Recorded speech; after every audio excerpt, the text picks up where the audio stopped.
Selling conditions shift in buyers' favour, underquoting leaving a bad taste in people's mouth, another builder goes bust, tips for home buyers, and when will new cars delays end and discounts return?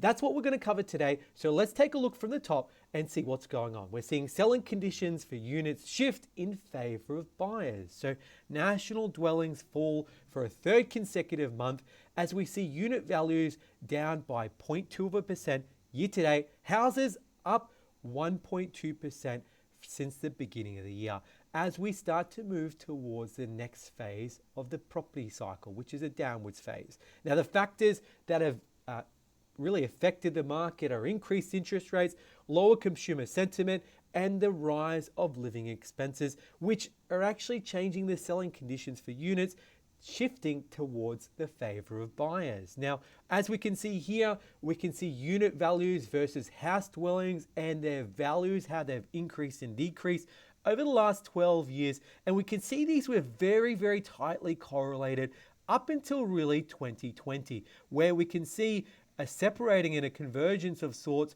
where house values have increased at a far greater rate than unit dwellings. We're starting to see that to come back in tow, but a big reason behind this was COVID. We saw flexibility of work environments, we saw international borders close, and all of a sudden you had an ability to buy and get a tree change in an area that you might not have ever thought about, and people opted for houses over units and can see such a divergence there.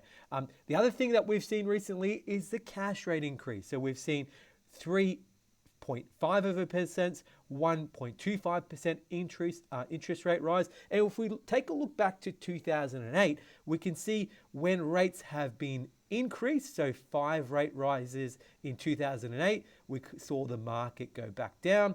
We saw a bunch of rate reductions happen thereafter. Market came back up. Same thing in 2012, a bunch of rate reductions and the market went back up.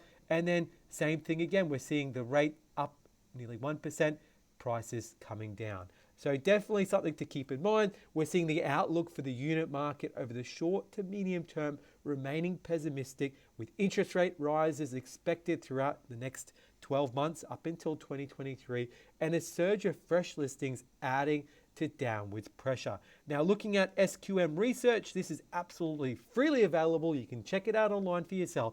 If you've got an area you like, if you're looking at units, certainly wise to do this check. We can see in Toowong here, 4006 as an example. You can have a look at the listing. So you can go straight to units versus houses. We can see a slight uptick on units in comparison to the previous months. Certainly nothing to be concerned about from what I can see here. As you can see, on average, it's probably closer in the hundreds. But if you see it shoot up, you can certainly keep an eye on it. And also keeping an eye on days on market. Once again, within that 68 mark there for properties that are greater or under 30 days. Underquoting is leaving many Australians feeling betrayed, and some are even calling to name and shame those that are caught.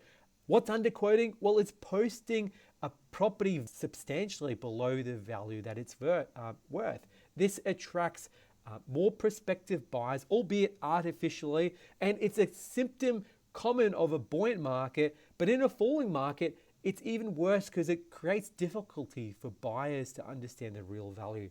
In May last year, New South Wales Fair Trading established a dedicated underquoting team after concerns were raised about the practice. They fined 161 people, infringements I guess you could call it, for underquoting and underquoting related offences. Each fine cost $2,200. We can see here Sarah, who was a victim of this, and it's definitely been a big issue when the market was rising. We haven't seen so much of it recently, but Sarah came to the record and said that she went to an inspection where she found a property she absolutely loved in East Sydney, and when she went to the open home, the agent who'd listed it for 1.1 million actually said to her, can you stretch your price range, because we listed it for 1.1 because they wanted buyers in the 1.2 to 1.3.